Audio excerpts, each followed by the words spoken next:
Bonjour à tous, bonjour Perrin. C'est l'heure tant attendue, l'heure du débrief. Donc nouveau concept sur la chaîne. On écoute ensemble du Goldman. Donc merci à tous pour votre participation, c'était énorme.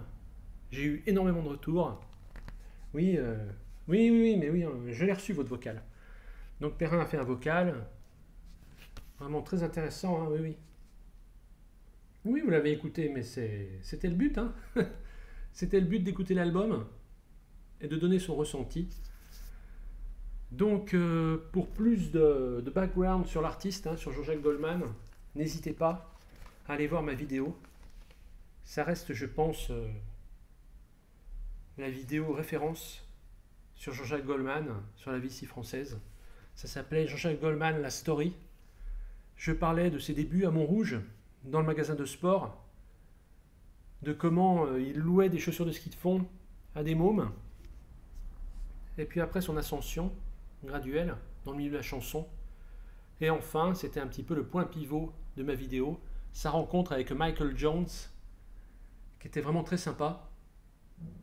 Mais dès qu'il prenait la guitare, c'était plus fort que lui, il était violent comme un œuf. Et ça, je le raconte dans ma vidéo. Donc on avait bien bossé avec Perrin, on avait épluché les dossiers, on avait ressorti tout l'historique. Et c'est une bonne porte d'entrée pour découvrir Jean-Jacques Goldman et la variété française. Donc merci à tous. Moi, c'est un album que j'ai écouté à l'époque, hein, en 1987, puisqu'il est sorti cette année-là.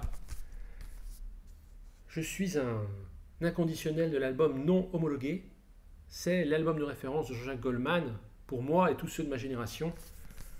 Mais là-dessus, on retrouve le duo avec Sirima, là-bas, C'est ta chance, Fais des bébés, si tu l'oses, Fille facile, ça, une espèce de fantasmagorie sur le milieu estudiantin. Je commence demain, elle a fait un bébé toute seule, ce qui techniquement est impossible, hein, mais il raconte cette aventure, cette folle aventure de notre siècle. Quelque part quelqu'un, et la quatrième phase qui est plus douce, avec reprendre ses volets, il y a peur de rien, appartenir. Donc c'est un double. Et c'est vraiment un super album, je trouve. Donc voilà, fin du débrief. Perrin, quelque chose à ajouter? Oui, votre vocal, mais attendez, hein, on fait pas du podcast ici. Donc je suis allé à Emmaüs, parallèlement à ça, hein, donc il y a beaucoup de choses qui se passent. J'ai pris 3 vinyles et quelques bouquins. Donc je montre les bouquins, c'est un peu moins polémique sur la Vici. Hervé Guibert, Le protocole compassionnel. Donc c'est de l'autofiction, bien sûr. Je n'en dirai pas plus, Perrin. David Lodge, Thérapie.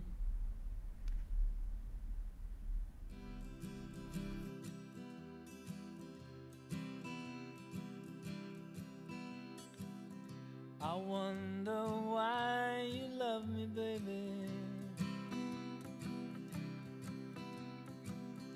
I hardly love myself at all. I think we're both a little crazy.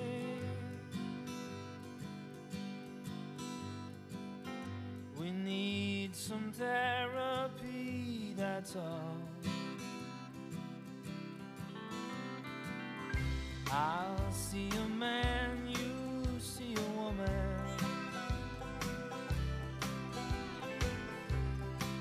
You need a mom, I need a dad.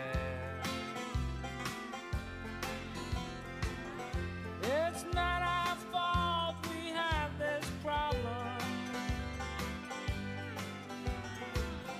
Our parents made us, we were had.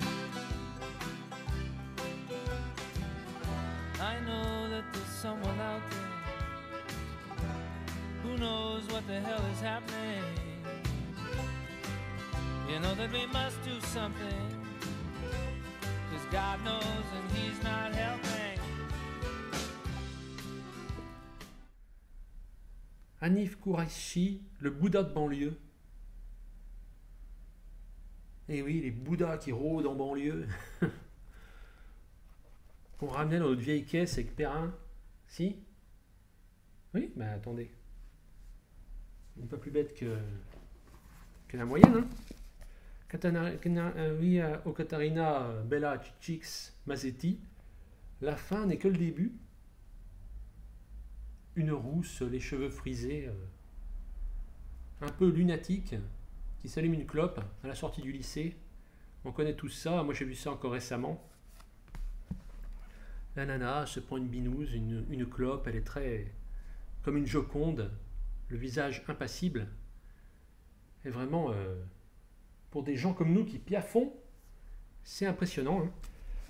Alors Warwick Collins, Fuck Woman, c'est une super héroïne du nom de Fuck Woman. Et oui, après le succès de La Pissotière, ça je veux dire que je ne l'ai pas lu. J'ai lu par contre Les Nonnes qui faisaient pipi à côté du bol. Et passé ensuite La Serpillière. J'en avais parlé à un auteur espagnol, je crois. Mais là, ça parle des hommes et des femmes et de leurs relations mutuelles. Et donc, elle arrête des violeurs. Elle leur fait passer un mauvais quart d'heure sexuel.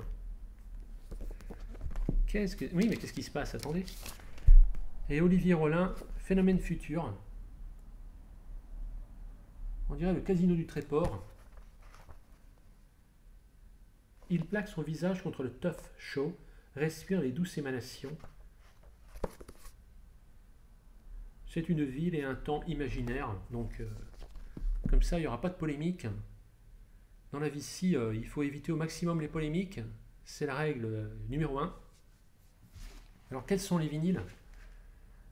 Tout chaud sorti de Emmaüs. Le premier, ça ne surprendra personne, Nicole Croisille. Si l'on pouvait choisir sa vie. Donc je l'ai dit, je ne m'en suis pas caché. Hein. J'ai joué le jeu de l'honnêteté. J'aime beaucoup Nicole Croisille. Sa voix, les arrangements, tout le tout team. C'est vraiment la femme française telle qu'on aimerait la rencontrer. Un soir au fond du bar. Oui, sa cigarette me fait tousser. Arrêtez, Perrin.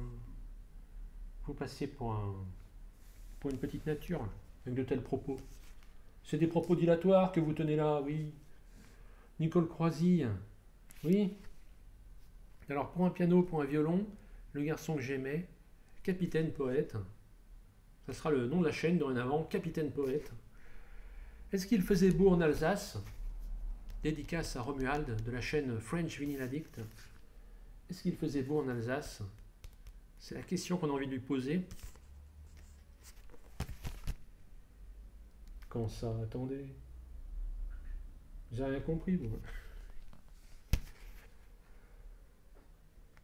Oui, mais vous ne comprenez rien à la rhétorique. Quand on vient d'être heureux, en oubliant qu'on était deux, sur des paroles de Boris Bergman, un homme est debout. Donc voilà. Le deuxième, je ne sais pas si c'est bien raisonnable, c'est Guy Mardel, d'hier et de demain. Mais j'ai bien aimé le sérieux de la démarche. Le gars qui écrit sur le piano, avec le micro, il compulse ses bribes de texte, ses photos. Il va parler de lui. Ça va être confession d'un homme du siècle, avec son t-shirt USA. Il y a Brésilienne sur des paroles de Barbelivien, Primavera sur des paroles de Jean-Pierre Lang, qui écrivait pour... oui, le gars du Nord, là, du Schnorr. Bachelet, Pierre Bachelet. Donc bon, voilà, prends des vacances Charlie. Partir, c'est revivre un peu. Ne vieillis pas. N'avoue jamais. Ah bah oui, n'avoue jamais. Donc pourquoi avoir pris ça? Vous vous dites, il est fou, cet homme est fou. Mais attention, vous avez échappé, et j'ai échappé, à des tas de choses qui font peur. Je vais vous en passer un petit diaporama. Vous allez, oui, vous rendre compte de l'ampleur de ce qu'on peut trouver à Emmaüs. Ça fout les chocottes, hein.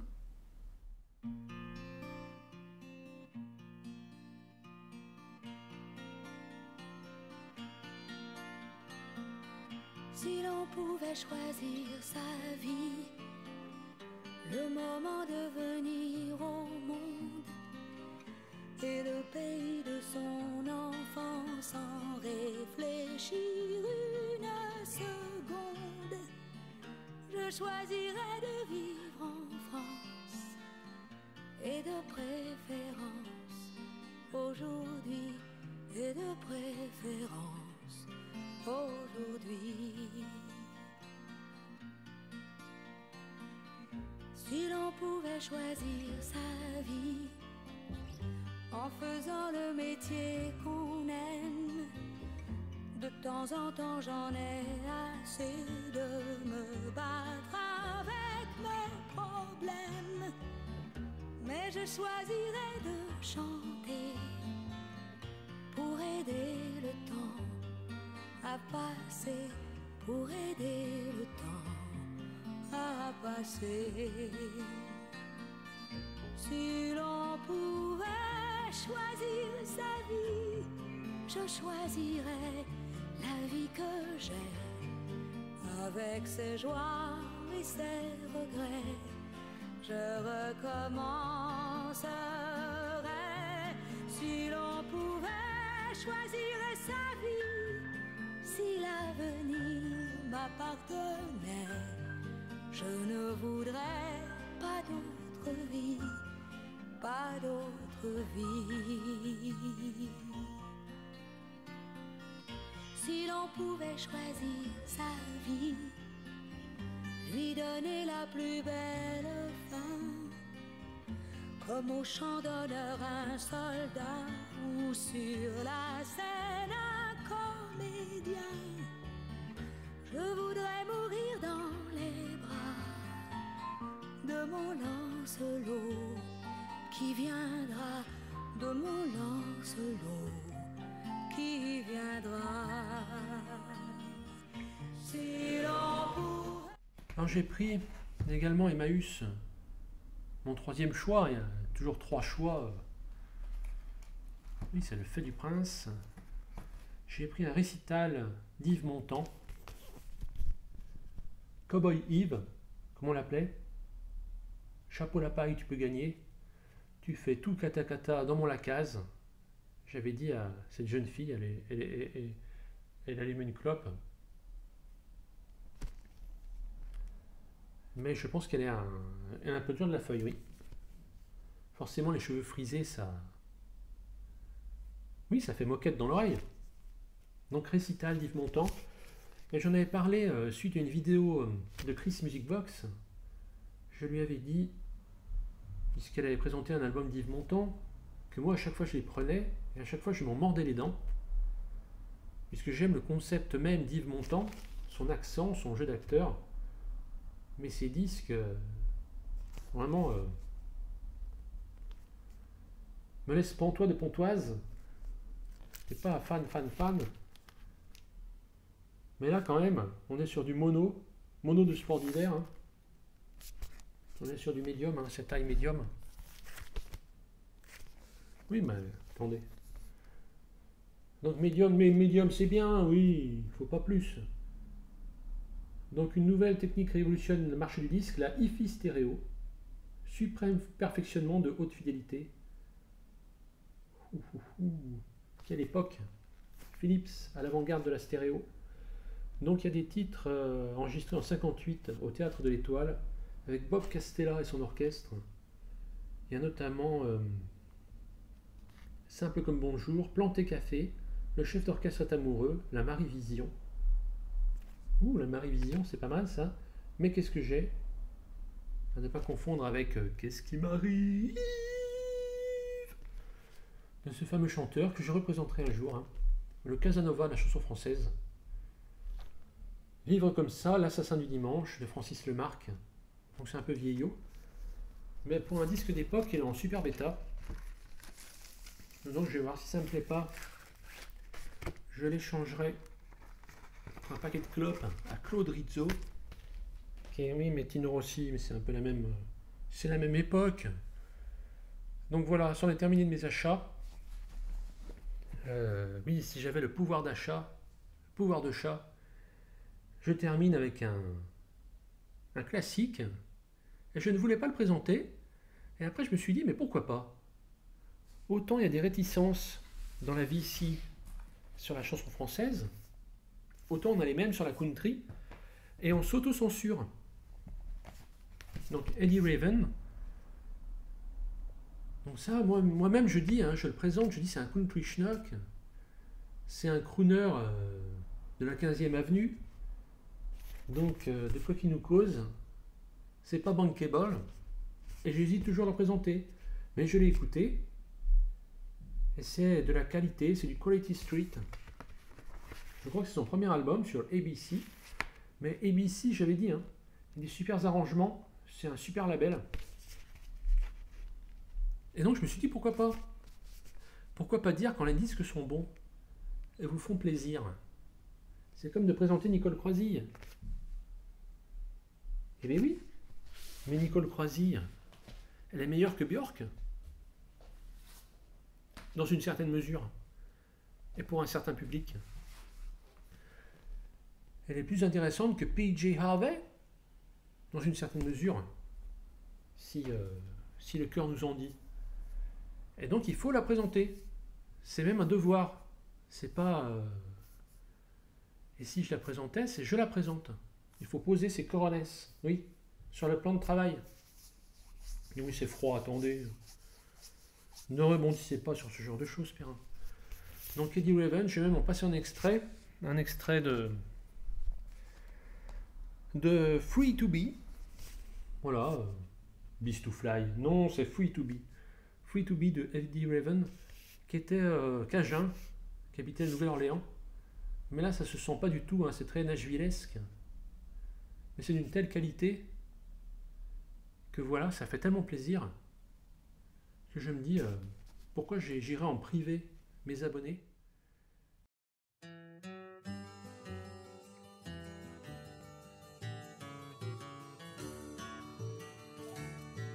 In the spotlight with my shadow and my guitar melodies, people in a smoke-filled room all look the same to me. Well, I saw her in the corner when I stood up and I bowed. Ain't it funny how they always seem to stand out in a crowd? She said she'd never been in love, but she was free to be. Her soft eyes worked their magic, and I felt the chemistry. Then all at once I realized the trap surrounding me. Here I am in love again, and I'm not free to be.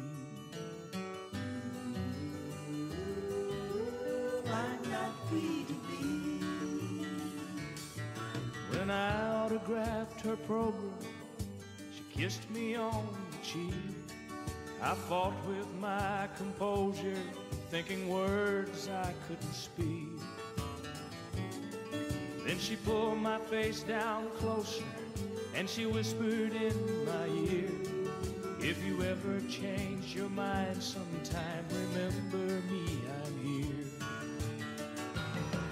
She said she'd never been in love, but she was free to be. Her soft eyes worked their magic, and I felt the chemistry. But all at once I realized this trap surrounding me.